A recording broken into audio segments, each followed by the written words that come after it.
I was convinced my boyfriend was about to propose. But instead, I discovered the kind of secret that ends relationships. For weeks, I'd noticed changes in my boyfriend.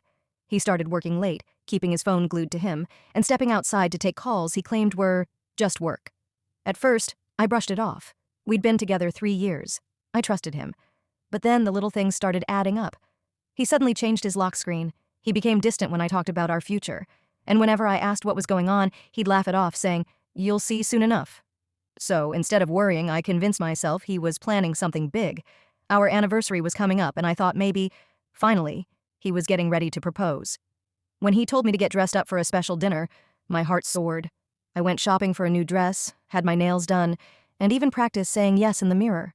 I told my best friend, "I think tonight's the night." The drive there felt like a dream. I was imagining everything. How he'd pop the question, how my parents would react when I called them, how we'd start planning our wedding.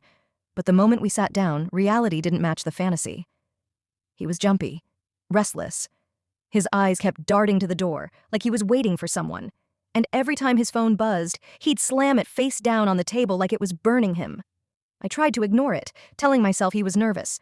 But then fate stepped in. He reached for his drink and left his phone face up, and there it was, a message from her, his coworker, the same woman he'd sworn was just a friend. The text read, "Are you finally going to tell her about us tonight? She deserves to know." I froze. My stomach dropped. My hands went cold. I read it again, praying I'd misread. But no, there it was, black and white proof that everything I believed in was a lie. When I looked up at him, his face went pale. He knew. He didn't even try to snatch the phone back. He just sat there in silence. I pushed the phone toward him and whispered the only question I could manage. "How long?" He opened his mouth, then shut it. No words, just silence. And in that silence, every late night, every excuse, every just a coworker excuse, it all made sense.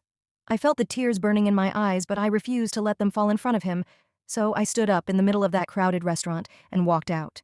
As I left, I heard him call my name once, weak, desperate, but he didn't follow me, and that told me everything I needed to know. The dinner I thought would be the beginning of forever ended up being the night I realized our relationship was truly over.